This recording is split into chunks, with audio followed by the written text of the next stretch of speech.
Okay, so welcome to class today, everyone. I hope that you've had a great week.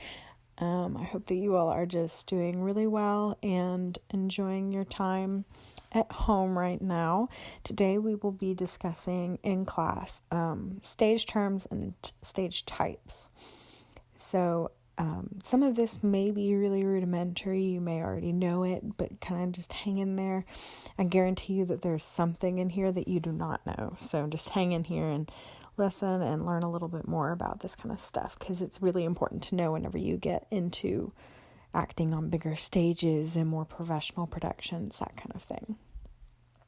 So, we're going to start with stage terminology, and we're going to start specifically with directional terms. So the stage, if you are viewing the stage straight from overhead, the very center of the stage is center stage, obviously. Then you've got stage right and left. And a little trick to remember which is right, which is that you want to think that the actor is always right. So if you are standing on stage as the actor and facing the audience, your right side is stage right. Your left side is stage left. Then you also have upstage and downstage. And a really quick and easy way to remember which is which of those is you want to think actually back to traditional stages and how they were traditionally built to house and act for audiences that were huge and outrageously large, and so they would actually build the stages on a slant going upwards that would allow for the audience members to see what was going on at the back of the stage, even if they're in the back of the house. So if you want to remember upstage from downstage, upstage literally used to be upstage from the front of the stage. So you could put a marble at the very back of the curtain and it would roll down and off the front of the stage. So upstage is back, the back of the stage. Downstage is the front, down near the audience. And then these can also be combined. So you can have upstage right, downstage left, center downstage, center upstage, upstage left, downstage right, that kind of thing as well. So that's something to remember there whenever you are getting directions on where to go on stage. That's why I have you write in notes. Oftentimes, whenever I'm doing blocking notes, I write USR for up, stage, right, or something along those lines. Okay, for stage terms of the anatomy of the stage, there are different parts of the stage that it's really important to be able to know what their names are. So one of them is a rake or a raked stage, and that's actually where the stage slopes downward towards the audience. Like I said, it was traditionally built. Now, typically, you don't see stages built like this anymore. It's not, people can have a tendency to fall more easily, trip, that kind of thing. It can be harder to build sets on them that are more stable, that kind of thing. I think I've only come into contact with one stage that was built kind of like that, and it was just the very slightest slant up, and it was actually my college stage. But it wasn't an obvious tilt, but you could put it was one of those that you could toss your markers down on one end of the stage and they roll off the other. So after a while, of course. But okay, so the next one is the wings of the stage. And those are the areas immediately off stage, right and left. So these are not seen by the audience, typically, unless you were like right basically on stage. They're like holding areas for you. Like if you have an audience if you have an entrance coming up where you have to walk on stage right, I'm going to hang out off stage right in the wings. And these are divided up by curtains backstage. So typically, if you're in a larger theater, you have different mid-traveler curtains that kind of divide up the stage into different parts. And oftentimes these have, you have these different curtains so that I'm getting into kind of a tangent, but you have these different curtains so that you can close one that's a little bit further up and you can change a whole set behind it, but have most of the stage still open. And then you can open it and close another one behind that and build a set there. Or you can just close it to push the actors forward, that kind of thing. But so you have different like wing horse stall kind of areas backstage, and those are the wings. Then you have the crossover, which is the area typically behind the curtain at the back of the stage, where actors can cross from stage right to left or left to right. Now, obviously, sometimes these are different based on what stage space you're in. The stage where I actually work at doesn't have a crossover on stage, typically. You could put a curtain back there and make one, but there's not typically one there. And that's actually, so we walk backstage, and the backstage area connects the two stage right and stage left entrance areas, wings.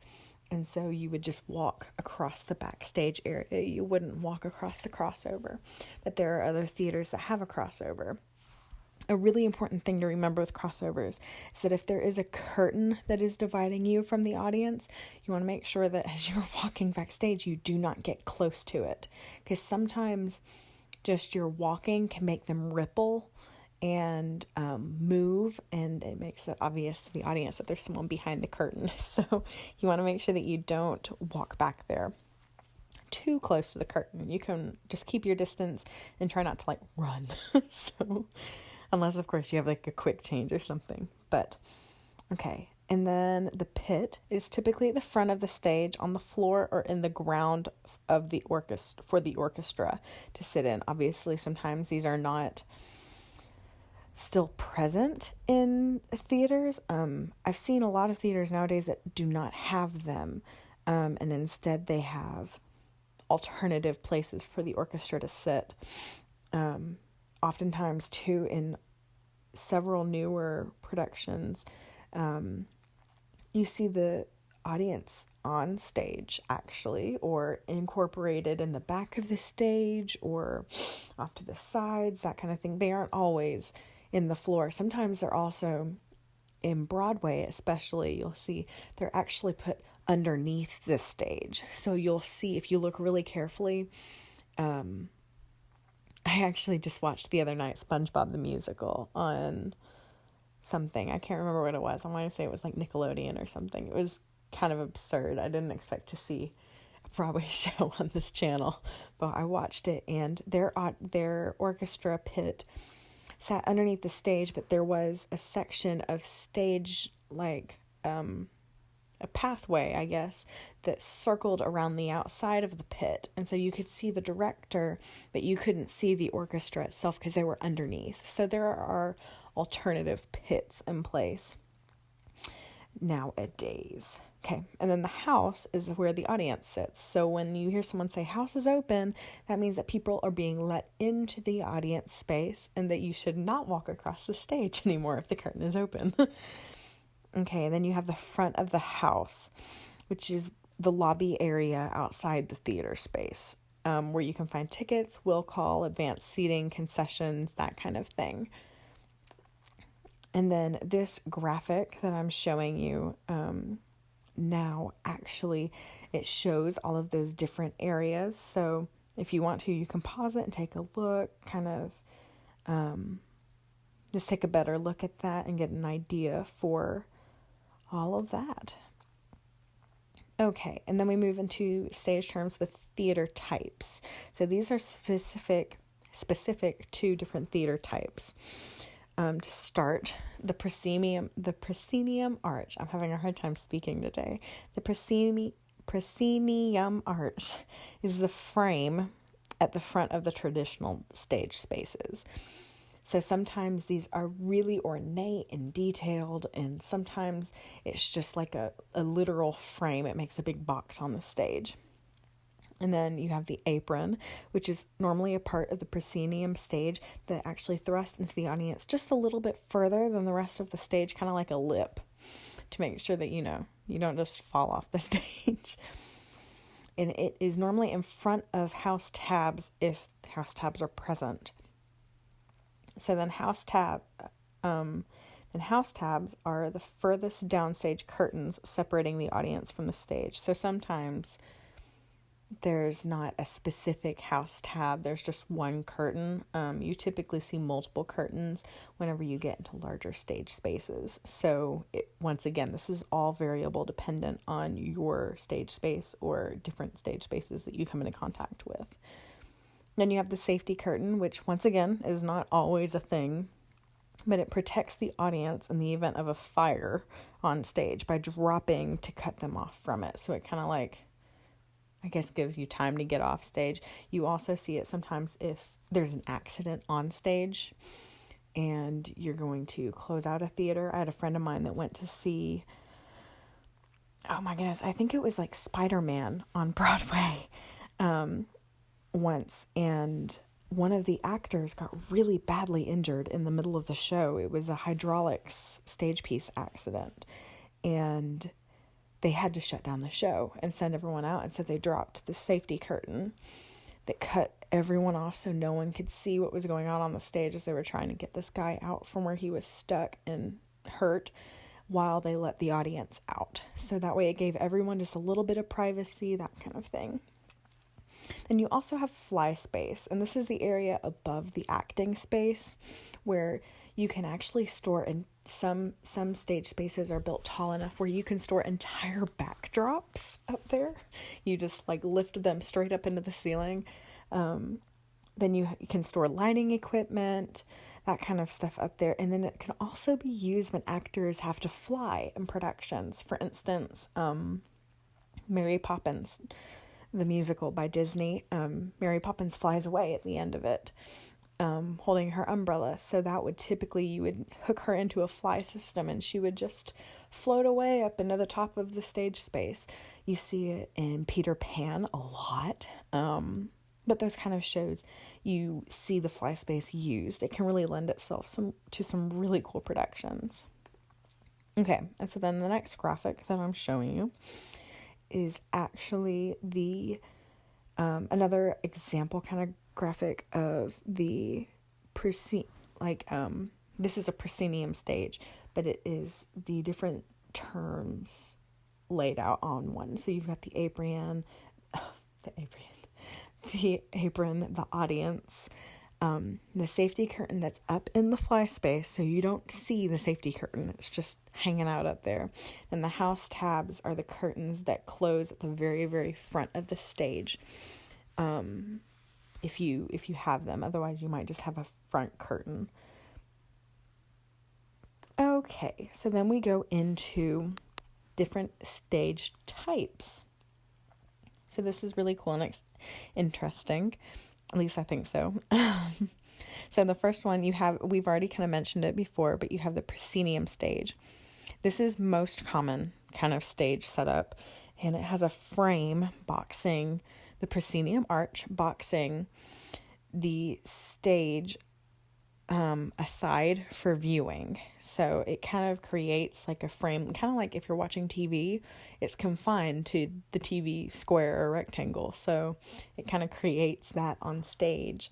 And these are typically, they can be really ornate or they can be really plain, or they can have lots of curtain bits and swagged curtains and that kind of thing, or it can be really simple, dependent on what stage there is. Typically, the older the theater, the more elaborate it will be. So this stage type also traditionally has an apron on it. Now, in classical theater, the apron was actually not supposed to be used. It was a way to kind of keep what was happening on stage at arm's length from the audience, so that you couldn't get too involved, but you were just far enough away to where you were watching intently, trying to see what was going on. At that point, the acting was not to extend past the plaster line, which is another line typically right below where the safety curtain is. But basically a good way to remember where the plaster line is it's where, if you're tracing the top of the proscenium arch, if you were to just connect the very bottom of that box, that is the plaster line, because proscenium arches were made out of plaster. That's why it takes a lot of upkeep to upkeep really elaborate ones. Now, in more modern theater, the apron can be used.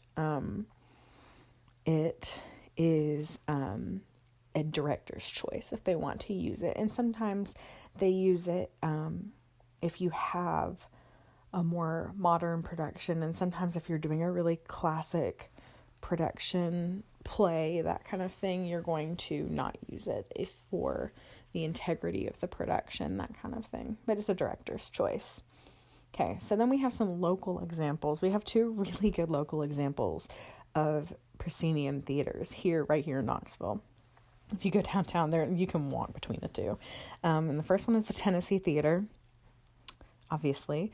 And it is a very elaborate stage space. It is, if you ever have the opportunity to go up on stage and walk around there, I've performed there a few times with various choirs and dance recitals and like that kind of thing. And it has, I believe, 4 sets of curtains going back.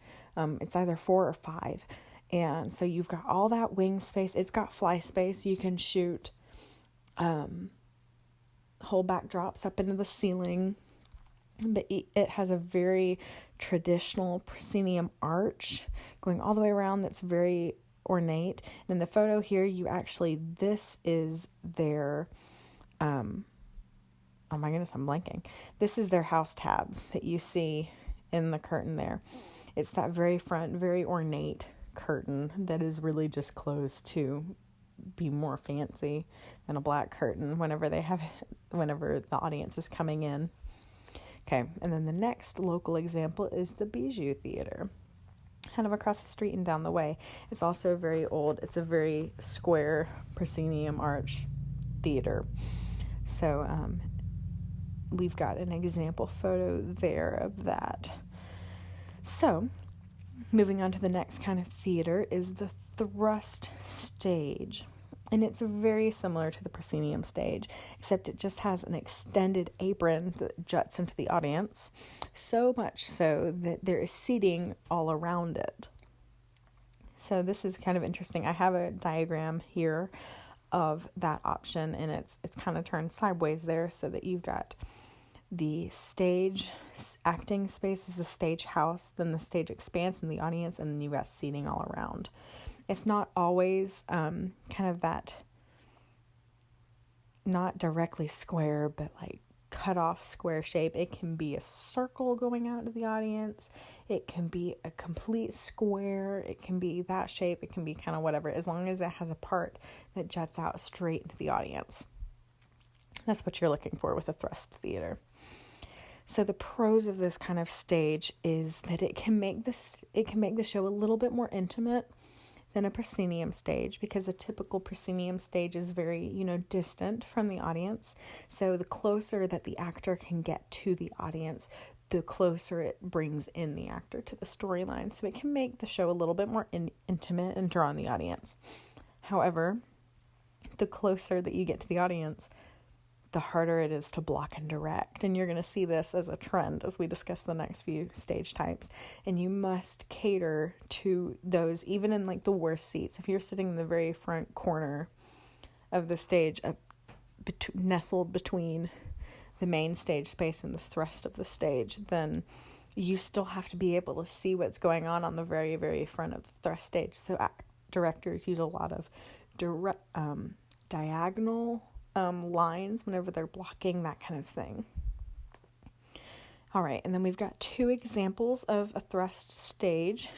I don't know where these are, but you've got 2 examples here where you've got audience going up on either side.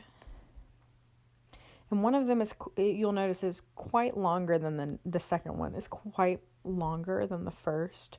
And once again, it just kind of goes to show you that all stage spaces are varied in type and that kind of thing. Okay, so then the next one is actually an arena stage, or theater in the round, as you will probably have heard it. Clarence Brown Theater actually does this a lot. I'm wanting to say, that's what by my understanding, with like Shakespeare, that kind of thing. It's where the audience completely surrounds the stage, and the actors use the same entrances and exits as the audience members. And then typically, because of this, aisles aren't huge. And this lends itself for shows that don't have huge sets or large casts, because once again, you have to deal with sight lines from the audience. You can't block people's point of view.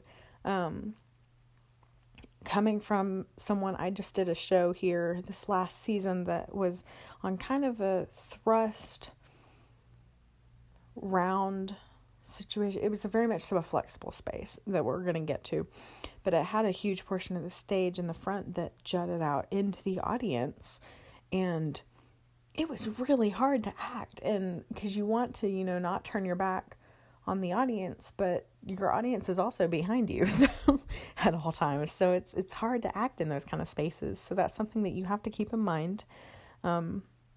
It produces a very intimate production with this, though, and that is the definite plus side of this.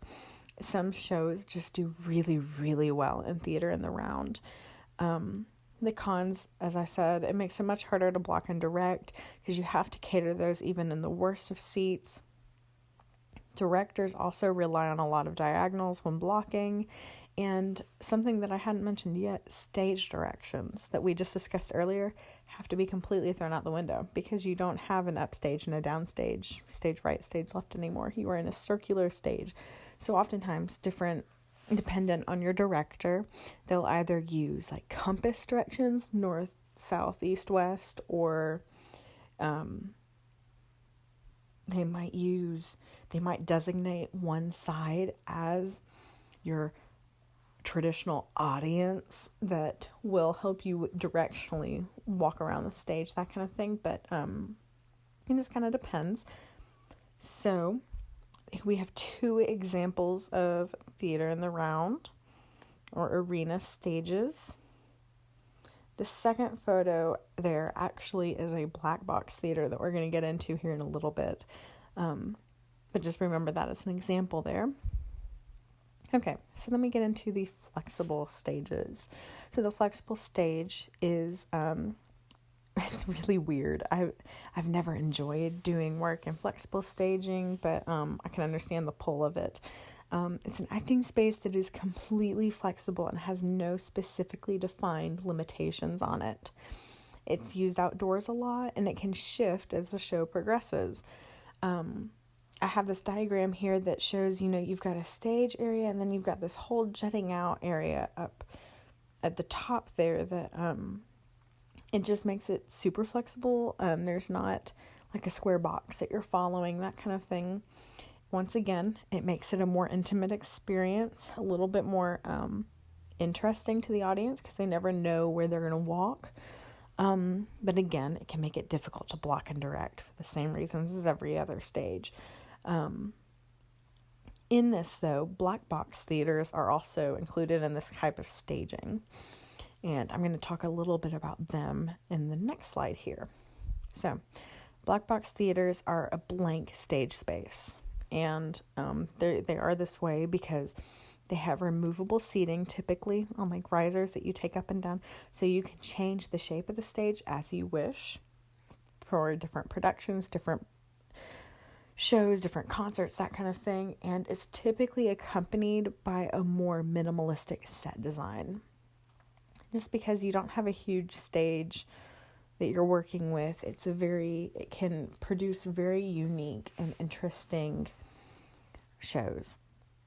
And it is typically painted black, hence why it's called the black box, to lend itself toward more of that blank canvas that I was talking about. This includes black walls, floors, ceiling, everything. That's actually the theater that I work at is a black box theater. So it's quite the upkeep to keep it painted completely black, but we have to take up and down risers, we have to put up and down chairs, but it means that we can change it completely. We did the show before the current one that's in works was actually it was that strange thrust flexible Theater in the Round kind of production where we had this huge area around, we had audience members all the way around us, except for at this one little corner in the back. But it also, the current show in production actually just has a strip of stage going straight down the center of the entire black box, the theater space. and it has audience on either side of it. So it's kind of like an arena meets an extreme thrust stage. So it's very interesting. It really gives, it's a very typical flexible stage space. And then I've got 2 examples of that here as well. And kind of just demonstrate. They can also be really tall. They can have fly space. They can have huge wing areas, that kind of thing. They can have multiple curtains. It just kind of depends, but they're really known for their intimacy and their flexibility as a stage space. Yeah, they're my favorites, I think. Okay, so as we're moving on, that's the end of this actual lesson here. I hope that you learned a lot. This was a very much so an information dump kind of session lesson. So the next one is going to be much more active, I promise. But so I have an assignment for you. It's a Google form, actually, like a little quiz.